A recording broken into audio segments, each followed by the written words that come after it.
आप लोगों ने एक गाना सुना होगा, बम्बई से आया मेरा दोस्त, दोस्त को सलाम करो। लेकिन ये दोस्त बम्बई से नहीं बल्कि विदेश से आए हैं। हम बात कर रहे हैं कि ठंड के मौसम में शुरू होने के साथ ही विदेशी पक्षियों का आने का सिलसिला शुरू हो जाता है।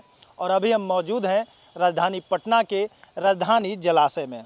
ये पुराने सचिवालय स्थित है और यहाँ पे विदेशी और प्रवासी पक्षियों के कुछ महीनों के लिए पटना में मेहमान बन के आने का सिलसिला ठंड के मौसम से शुरू हो जाता है और मार्च के महीने तक ये फिर वापस जाना शुरू कर देते हैं। राज्य सरकार भी इनकी आवभगत में कोई कसर नहीं छोड़ती। जलाशय के विहंगम दृश्य के लोगों को मन को भाता है। यहाँ पे विशेष करके जो पशु पक्षी पर्यावरण प्रेमी है वे लोग यहाँ पर आते हैं और इस दृश्य को देख करके अपने कैमरे में कैद भी करते हैं।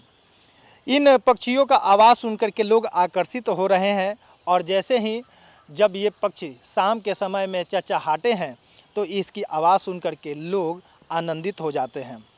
राजधानी जलाशय को केयर टेकर बताते हैं कि इन लोगों के लिए सरकार के तरफ से भोजन की व्यवस्था की जाती है। जो मछली चुंगने वाले हैं उनको मछली, जो पक्षी जैसे खाते हैं, जो चीज़ खाते हैं उनके लिए सरकार के तरफ से मुहैया करा जाती है। फ़िलहाल 6 प्रजाति की पक्षियाँ यहाँ पर पहुँच गई है। 30 से ज़्यादा प्रजाति की पक्षी ठंड के मौसम में आती हैं।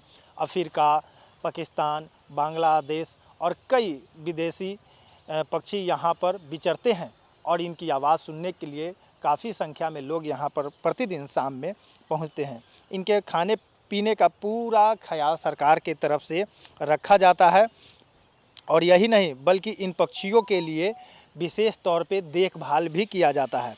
खास करके राजधानी के जलाशय में आने वाले पक्षियों में पोरजाड, गार्गनी, गढ़वाल, व्हिस्लिंग डॉग, कॉमन कूट कई तरह के हैं जो अफ्रीका, कनाडा, रूस, कजाकिस्तान, साइबेरियन जैसे देशों से यहाँ पे आते हैं। और हर साल ठंड के मौसम में इन पक्षियों का आने का सिलसिला शुरू होता है। मेहमान बन कर के पटना पहुँचते हैं और फिर ठंड के मौसम में यहाँ पर रहते हैं और ठंड के बाद जैसे ही गर्मी होना शुरू होता है तो यहाँ से धीरे धीरे वो फिर अपने देश को चले जाते हैं।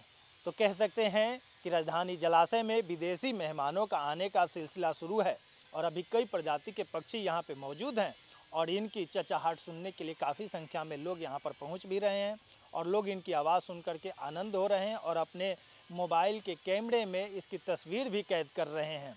तो पर्यावरण की दृष्टि को लेकर के राजधानी जलाशय बनाया गया है और राजधानी जलाशय में विदेशी पक्षियों का आने का जब सिलसिला शुरू होता है तो केयर टेकर की तरफ से उनके खान पान से लेकर के पक्षियों की देखभाल तक सरकार की तरफ से करवाई जाती है।